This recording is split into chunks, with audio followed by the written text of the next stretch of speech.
여러분 안녕하십니까? 지느러미 휴먼연구소 소장 김한수입니다. 되어가는 이들에게, 과정 속에 있는 이들에게, 그리고 무한한 미래를 향해서 나아가는 이들에게 함께 나누고 싶은 이야기, 를 강의하고 있습니다. 또 되어가는 이들이라는 것은 젊은이들만 해당되는 것이 아니라 모든 존재는 이 세상에 사는 날 동안, 사는 순간까지 다 되어가는 이들인 것이죠. 그래서 우리 모두가 함께 생각하고 싶은 이야기들이라 또 그렇게 얘기할 수도 있을 것 같습니다. 오늘은 중국의 4대 미인 중에 한 사람인 왕소군, 이 왕소군의 이야기를 한번 해보려고 합니다. 왕소군은 중국의 4대 미녀 중에 한 사람인데, 여기 4대 미녀가 있어요. 어려운 글씨도 있고 해서 제가 미리 좀 써놨습니다. 먼저 이제 제일 앞에 족보에 있는 사람이 이제 서시. 이제 서시는 춘추시대 올나라인가 춘추시대 제일 오래된 시대의 사람이라고 합니다. 그 다음에 이제 우리 오늘 주인공 왕소군은 이제 한나라 때 사람이고, 그리고 이제 초선이라고 하는 미인은 삼국지에 나오는 이제 그런 사람입니다. 그리고 우리가 제일 잘 아는 양귀비는 이제 당나라 시대의 그 현종입니까? 그 시대의 이제 사람이죠. 근데 이 미인들과 관계되어 있는 그 또 단어들이 있어요. 그래서 이거 교양 수준으로 한번 짚고 넘어가 보려고 그래요. 이거 좀 어려운 글씨죠. 이제 빈축이라는 것입니다. 빈축, 찡그리다, 빈자. 근데 축도 마찬가지, 찡그리다, 오그라들다 그런 말이에요. 인상을 확 쓰다 그런 말이에요. 서시는 아마도 무슨 속이 안 좋거나 좀 몸이 건강하지 못했을 거로 이제 생각합니다. 그래서 항상 사람이 좀 인상을 좀 찡그리면서 이제 살았던 거예요. 근데 그 당대 최고 미인이 이렇게 찡그리니까 다른 여인들도 서시 흉내를 내서 빈축, 같이 자기도 찡그리. 우리가 보면 드라마에 보면 창백한 여주인공, 그런 게 왠지 좀, 그렇잖아요. 그래서 이제 우리 요즘 용어로는 코스프레, 그런 말 많이 하죠. 흉내를 내는 거.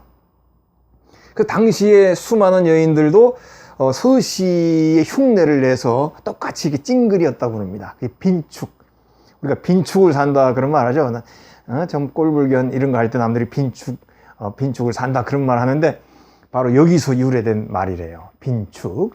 근데 이제 어쨌든 간에 이 서시가 이렇게 연못가에 이렇게 쫙 산책을 하면 물고기들이 가라앉았다. 무슨 말이냐면 서시가 너무 아름다워서 물고기들도 그냥 가라앉을 정도의 미모였다, 이제 그런 말입니다.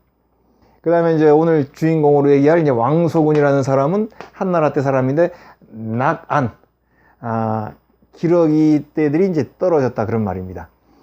이제 너무 이뻐서 또 보다가 그냥 떨어질 정도. 우리도 황룡사 무슨 뭡니까? 솔거의 그 그림 보면 이렇게 새가 와서 앉으려고 떨어졌다, 그런 말 있죠.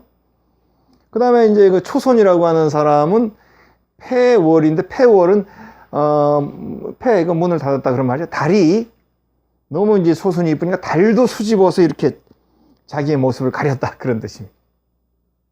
그 다음에 이제 양귀비는 이제 수화, 이제 좀 부끄러워하다, 이런 말이에요. 우리 좀 그런 수치스러워하다, 부끄러워하다, 이런 숫자입니다.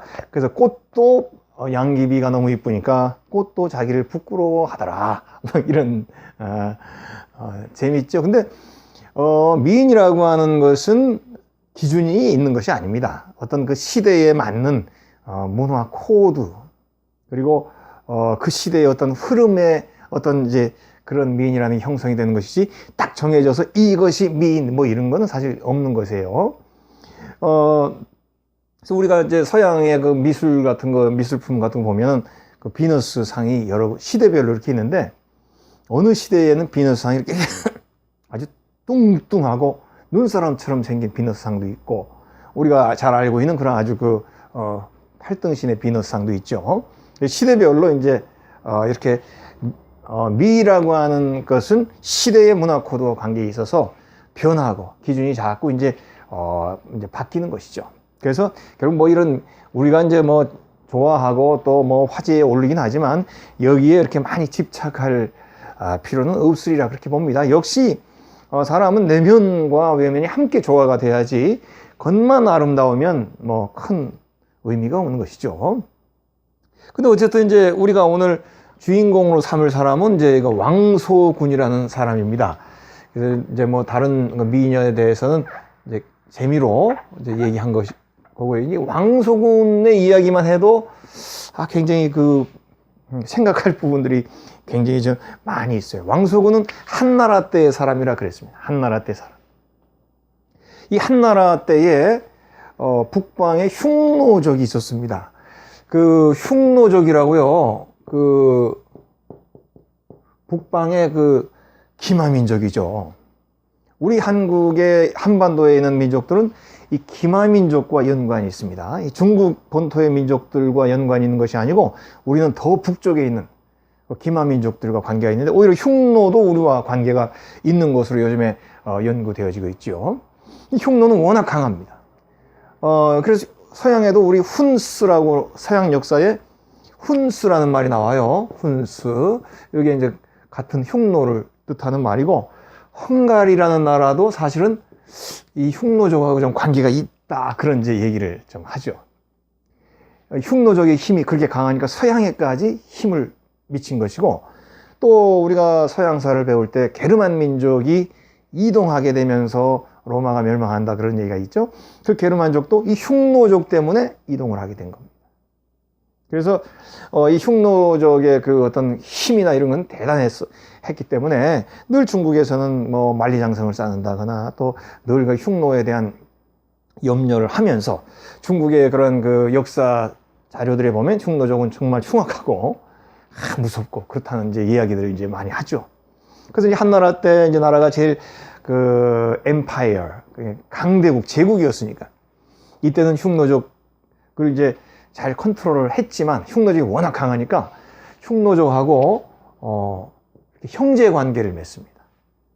우리가 나라와 나라 간에 이렇게 서로 관계를 맺을 때는요, 그 나라의 크기나 국력에 따라서 갑이 있고 을이 있죠. 그렇게 말은 그렇게 안 해도 한쪽 나라가 만약에 아버지다. 근데 다른 나라 너무 약하다 그러면 아들이 되는 거예요. 부자 관계가 되는 겁니다.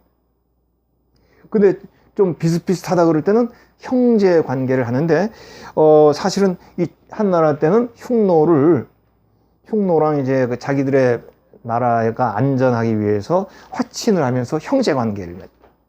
그 대신 한나라가 우리가 너희들한테 앞으로 뭐 더 많이 줄 테니까 관계 자체는 우리를 형으로 좀 하자. 뭐 이렇게 했다는 얘기도 제가 들어봤습니다. 그래서 어쨌든 흉노가 그만큼 강한 거예요. 그래서 이제 흉노가 늘 이제 강하니까 흉노하고 한나라 때는 잘 친하게 지냈습니다. 그래서 흉노에 이렇게 높은 수장들이 한나라에 방문을 하면은 이제 왕소군 같은 후궁을 이제 선별해서 흉노족에 이제 주는 것이 화친으로. 왕소군은 바로 한나라 때의 후궁이었던 것입니다. 그런데 이 왕소군이 중국 4대 미녀에 들어간다는 거예요. 그럼 4대 미녀면 후궁이 되면 아주 우리 왕비가 돼야 되죠. 최고 미녀니까. 그런데 왕소군은 후궁이 그리고 흉노의 아내가 됐어요. 여기에 이제 뭐 사연이 있지 않겠습니까? 그 사연은 이제 뭐 여러 가지 이야기에 또 민담에 굉장히 이제 많이 나오는데 뭐 서경 잡기라고 하는 이런 여러 가지 이야기를 담은 책에 보면 이 왕소군을 비롯한 당시의 한나라에는 후궁이 굉장히 많았겠죠. 나라가 강하니까 후궁도 많았어요. 그러니까 이 후궁 수가 많으니까 황제가 이 후궁들을 다 몰라요. 그래서 이제 후궁들을 그림으로 그려서 이렇게 그림첩으로 이제 보관을 합니다. 그래서 어느 날 황제가 후궁 생각이 나면 그 그림첩을 이렇게 보면서 누구를 데려와라. 그러면 이제 데려오는 거예요. 하여튼 좀 불편하시더라도 일단 뭐 옛날 얘기니까. 그래 이제 그러다 보니까 후궁들의 사진첩이 필요한데 이거를 어느 화공이 이제 그려야 되겠죠. 화공이 이 화공이 이제 궁녀들의 그림을 쭉 그려서 이제 사진첩으로 보관을 해 놓는 겁니다. 그럼 언젠가 이제 황제가 한 번씩 사진첩 보고는 이제 그 후궁들을 확인할 수 있도록. 그러니까 이제 무슨 일이 생겼냐면은 이 많은 후궁들이 화공에게 돈을 주면서 그 후궁들은 이제 언젠가 황제나 왕자나 이런 성은을 입어야 자기들 신분이 바뀌잖아요. 그래서 그거를 항상 꿈꾸고 그게 그 사람들에게는 이제 그 희망사항이겠죠. 그러다 보니까 후궁들이 화공한테 윗돈을 얹어주는 겁니다. 이렇게 그림 그릴 때. 좀 저 좀 잘 예쁘게 좀 그려주세요. 이제 요즘 같으면 사진 찍어가지고 이렇게 뭐 컴퓨터로 이렇게 얼마든지 좋게 만들 수 있잖아요. 옛날에는 이제 그게 안 되니까 화공한테 뇌물을 준 거다. 이거 뭡니까? 비리. 이게 사실 비리인 것입니다. 이제 사실 그 모두가 이제 자기보다 조금 업그레이드 시켜서 이제 그림으로 보관시키는데 왕서구는 당대의 최고 미녀니까 프라이드가 있었겠죠. 그래서 이제 화공한테 뒷돈을 안 줍니다. 화공이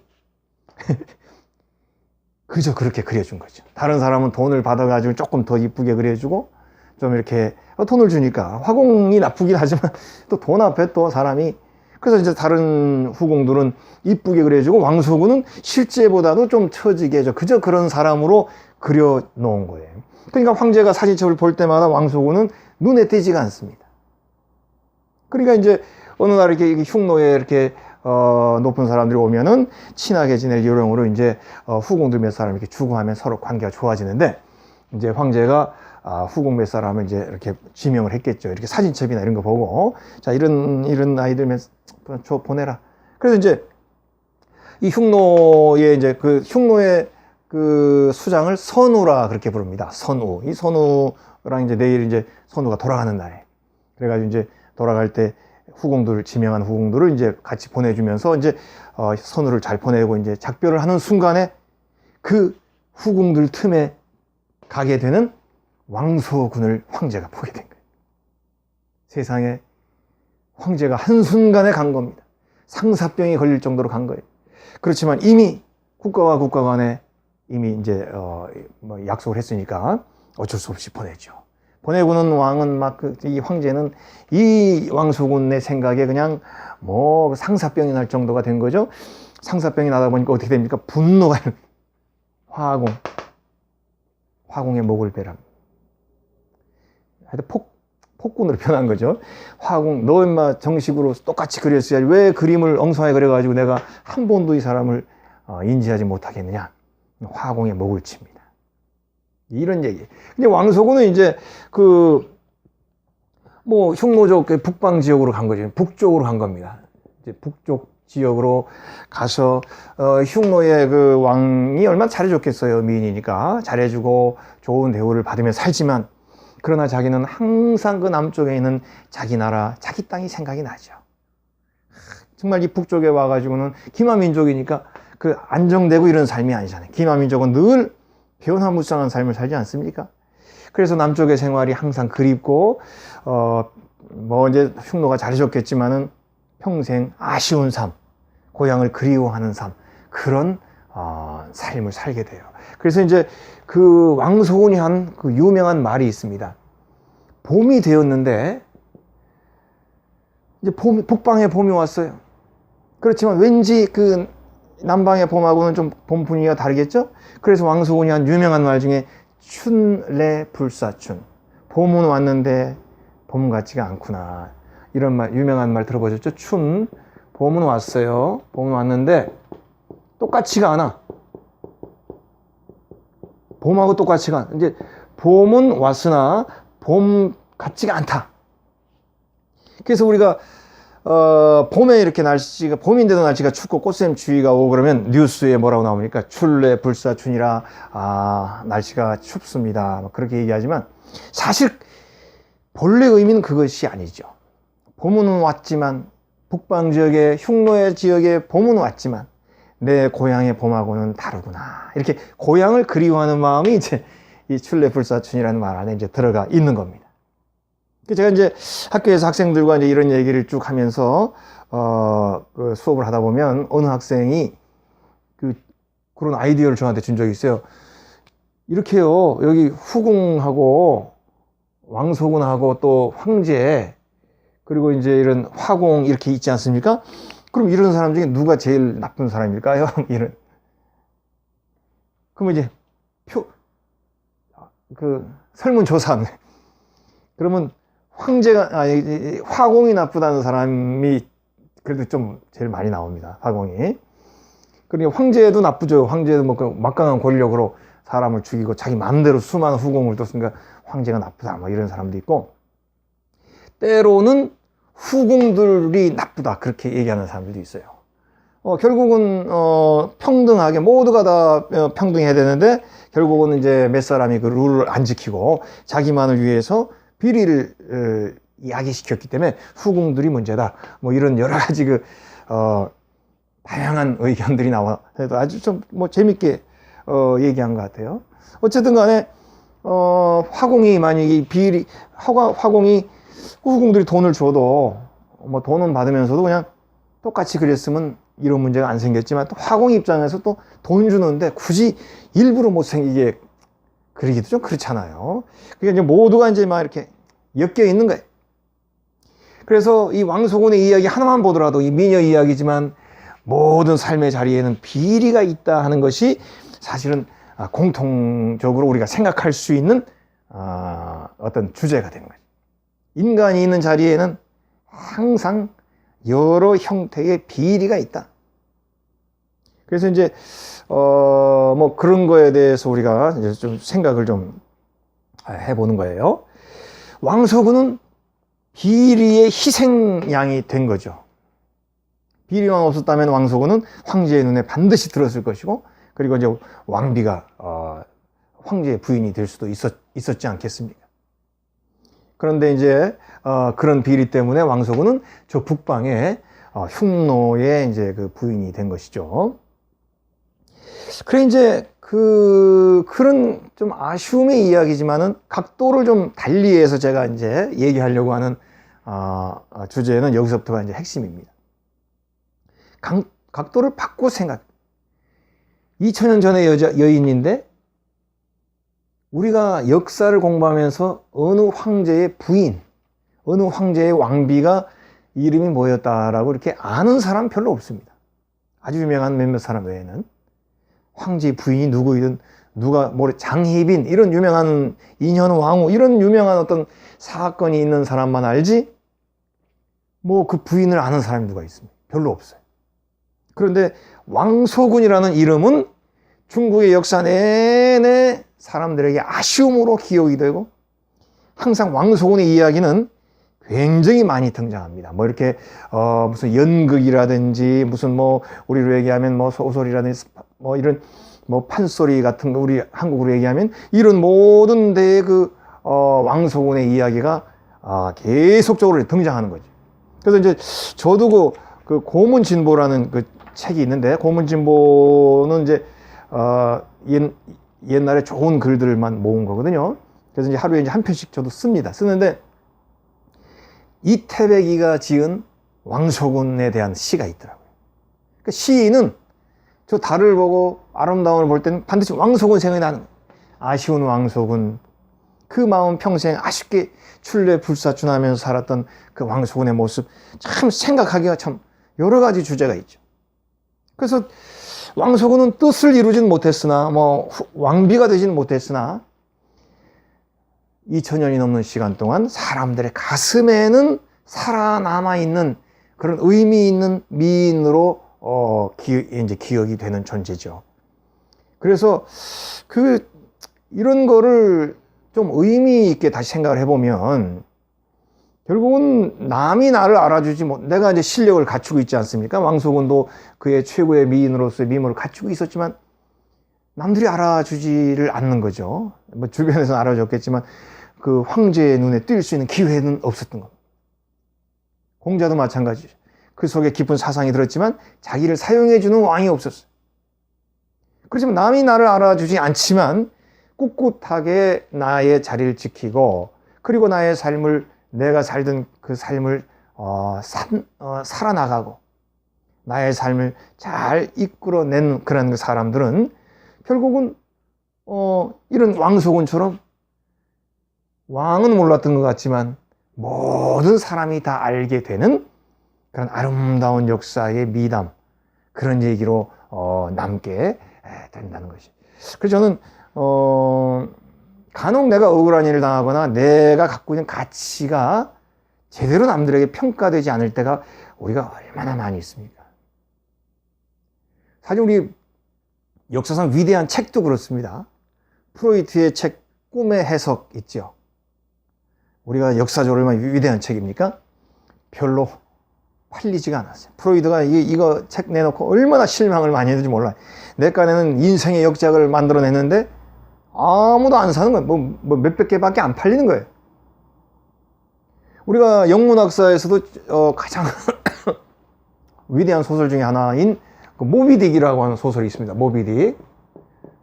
그 헐만 멜빌이라고 하는 소설가예요. 모비딕. 지금도 읽어보면 너무 이게 뭐 그 기가 막히면 어렵기도 하지만 그렇지만 이 모비딕도 출판이 돼가지고는 별로 그 사람들에게 주목을 받지 못했어요. 그러나 내가 진실되고 내가 최선을 다했으면 꿋꿋할 수 있어야 되는 것이죠. 그거를 저는 되어가는 이들의 그 모습 속에 넣고 싶습니다. 청년뿐 아니라 나이 들어서도 내가 꿋꿋하면 남이 때로는 나를 못 알아줄 수 있죠. 정말 그런 일을 많이 겪죠. 남들이 내 생각, 나의 그 마음을 모를 때가 많습니다. 내가 가지고 있는 자질을 남들이 모를 때가 있고요. 내가 가지고 있는 진실함, 나의 그 결백함을 남들이 모를 때가 있습니다. 그러나 꿋꿋하게 내가 내 자리를 지키는 것입니다. 내가 먼저 꿋꿋해야 돼요. 저는 그거를 이 왕소군 이야기를 통해서 강조하고 싶은 것입니다. 꿋꿋해야 돼요. 꿋꿋하게 나는 나의 모습으로 꿋꿋함으로 존재하는 것이 우리가 가야 할 길 중에 하나입니다. 왜냐하면 첫째, 내가 알아요. 내가 안다. 나 자신이 내가 지금 꿋꿋하다는 걸 압니다. 내가 정의롭다. 내가 지금 올바르다. 내가 지금 의의를 행했다는 걸 알아요. 간혹 자기가 불의를 행하고도 안 했다고 생각하는 사람이 있습니다. 우리 뉴스에도 많이 보죠. 내가 분명히 했는데도 모든 했다는 증거가 다 있는데도 나는 안 했다고 생각하는 사람들이 있죠. 그건 정신적인 질병입니다. 아니면 고도의 정책으로 어떤 전략으로 그렇게 행동하거나 정신적인 질병이 있으면 그런 일이 생깁니다. 나는 몰라. 내가 지금 했는데도 아주 심하게 극단적인 표현을 하자면 내가 지금 어린아이를 갑자기 죽였어요. 정신 이상으로. 나의 아이를. 그러고 막 경찰에 오니까 누가 죽였는지 모르는 거예요. 이런 건 질병이죠. 정신질병입니다. 근데 보통은 내가 다 알아요. 내가 꿋꿋하게 내가 올바른 길로 내가 나의 길을 최선을 다해서 갔다면 내가 알아요. 두 번째 뭡니까? 온 산천이 다 알고 온 천하가 알고 또 하나님이 알고. 우리 하나님이라는 말은 테오스라는 요 말의 이제 약자입니다. 그래서 이슬람 그 이슬람의 수피즘이라고 하는 사상에서 나온 책을 제가 예전에 이제 좀 읽어봤는데 그 중에 그런 얘기가 있어요. 어느 스승이 제자들을 모아놓고 새를 나눠줬어요. 이제 너희들 이 새를 한 마리 줄 테니까 밖에 가서 아무도 안 보는 데 가서 요 새를 죽여가지고 가져오너라. 이제 뭐 이런. 이제 제자들이 다 새를 죽여가지고 왔어요. 이게 제자 한 사람만 못 죽여갖고 왔어요. 그래 이제 제자들에게 얘기를 합니다. 너 어디서 죽였니? 저는 바위 밑에서 살짝 가서 죽이고 왔어요. 저는 어디 동굴에 가서 죽이고 왔어요. 저는 어디서 이제 자기가 이제 자기의 그런 자랑스럽게 자기가 했던 얘기를 합니다. 근데 새를 못 죽이고 온 아이가 있어요. 제자가. 너는 왜 못 죽여왔냐 하니까 저는 제가 가는 곳마다 다 신이 보고 계시기 때문에 제가 못 죽이고 왔습니다. 이런 얘기를 합니다. 결국은 내가 올바르고 꿋꿋할 때는 온 천하에 하나님까지도 또 나 자신이 나의 올바른 모습, 내가 정의의 편에 있다는 모습을 다 알고 있다는 사실, 이것으로 우리는 위로를 가지고 그리고 꿋꿋하게 나의 자리를 지키는 모습이 필요하다. 저는 그렇게 봅니다. 이것이 되어가는 존재에게 꼭 필요한 마음가짐. 내가 인정받지 못한다 하더라도, 때로는 내가 지금 불이한 대우를 받는다 하더라도 분명 그 때가 되면 온 산천이 알 것이며 하나님이 알 것이며 내 자신이 알 것이며 언젠가는 나의 아름다운 모습이나 나의 갖춰진 모습이나 내가 준비한 모습이나 내가 정의에 서 있었던 모습, 이것이 밝혀지게 될 날이 올 것이다. 그런 마음으로 꿋꿋하게 존재하는 모습, 바로 이것이 우리 되어가는 존재들에게 꼭 필요한 것이 아닌가, 그런 생각을 갖고 이번 강의를 제가 준비를 해봤습니다. 세상이 항상 악하고 세상은 좀 타락해 있죠. 거짓말하는 사람이 많고 또 술수를 부리는 사람들이 출세할 때가 참 많이 있죠. 그래서 세상은 항상 뭔가 꼼수라고 그러나 이런 걸 쓰는 사람이 잘 됩니다. 이건 항상 큰 고민이에요. 왜 성경에도 나와 있고 모든 철학적인 사색에도 그런 게 많습니다. 왜 올바른 사람, 꿋꿋한 사람은 잘 안 되고 꼼수를 쓰는 사람, 테크닉을 쓰는 사람, 술수를 쓰는 사람이 더 잘 될까? 이것은 어느 누구든지 올바른 삶을 살고자 하는 사람에게는 다 공통적인 주제예요. 그런데 철학자 중에 보에티우스라는 사람이 있습니다.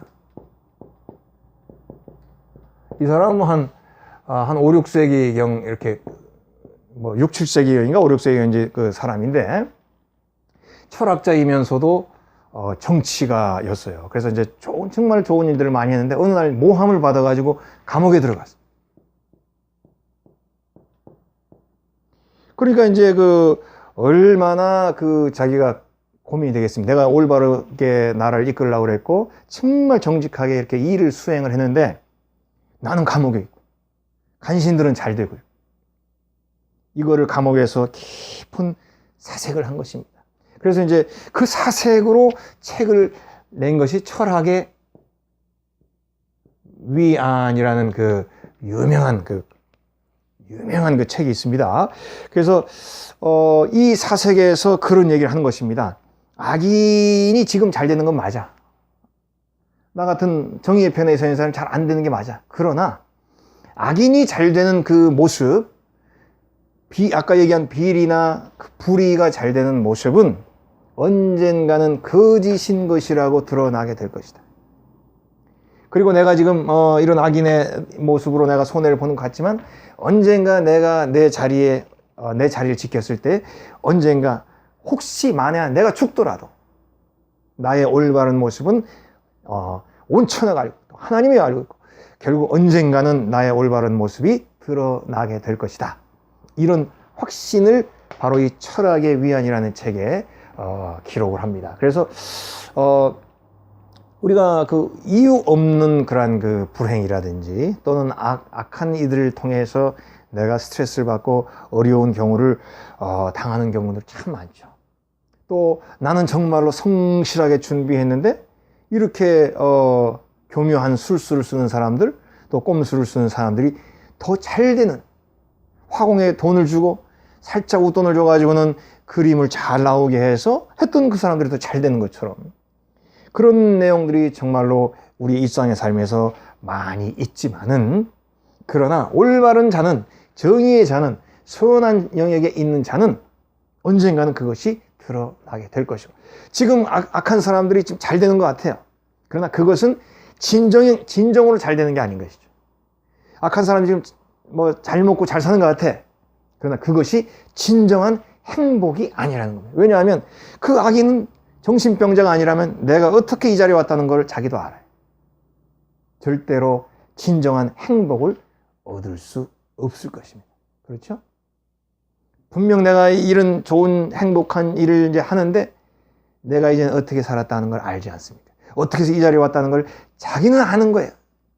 차라리 정신질환이면 모르지. 그러나 정상적인 사람은 그걸 압니다. 그렇기 때문에 그 악인이 누리는 행복은 참된 진정한 행복이 될 수가 없는 것이죠. 그리고 내가 내 자리를 지키고 앞을 보고 정의의 자리에 섰었으면 그 참된 정의와 선은 영원히 인정받는 것이기 때문에 결국 나는 언젠가는 나의 모습이 인정받을 것이고, 혹 내가 인정받지 못하고 이 세상을 떠난다 하더라도 반드시 그 나의 모습은 아름다운 것이므로 밝혀질 것이다. 이런 확신이 이런 철학의 위안이라는 책으로 이제 나오게 된 거죠.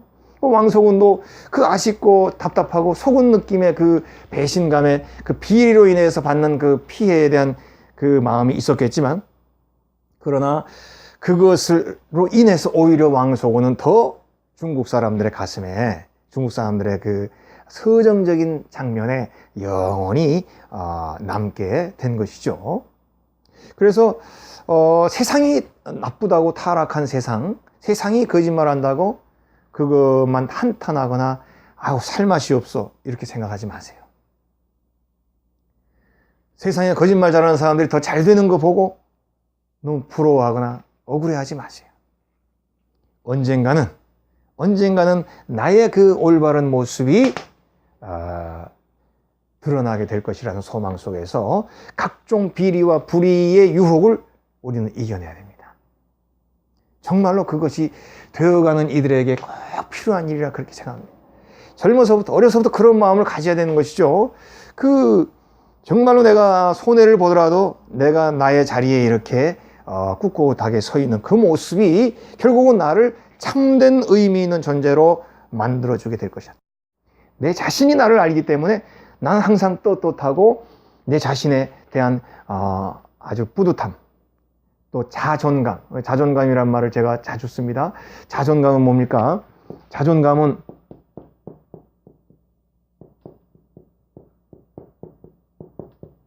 내가 존재한다는 느낌, 내가 정말로 참으로 내가 올바른 모습으로 산다는 그 느낌이죠.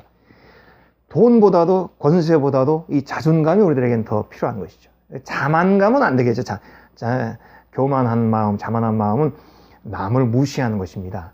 자존감은 남을 무시하는 것이 아니고 내 스스로 나를 대견하게 생각하고 내가 올바른 자리에 있는 것을 흐뭇하게 생각하는 것, 바로 이것이 자존감인 것이죠. 여러분, 되어가는 존재라고 할 때에 되어가는 존재는 잠시 살다가는 존재가 아닙니다. 저는 그걸 강조하고 싶어요.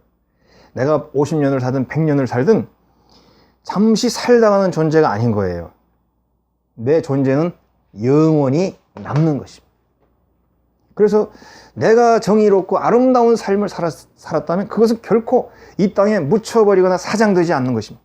그것은 어떤 경로를 통해서라든지 이 땅에 남고 그리고 전해진다. 그렇게 얘기할 수 있어요. 우리가 이제 그런 생각을 못하지만 사실은 인류의 역사에 보면 그런 얘기들이 너무나 많이 나와요. 우리가 미국 문화 중에 에밀리 디킨슨이라는 사람이 있습니다. 이분은 이제 여류 시인인데요. 18세기, 19세기 이때 오래 살지도 않았어요. 그런데 이 사람은 이제 그냥 독신으로 살았어요. 그래서 아버지 뒷바라지도 하고 그러면서 혼자 집에서 집안 청소하고 그리고 커피 마시고 산책하고 그러면서 이렇게 시를 썼어요. 아무도 그 사람의 시에 대해서 알지 못했어요.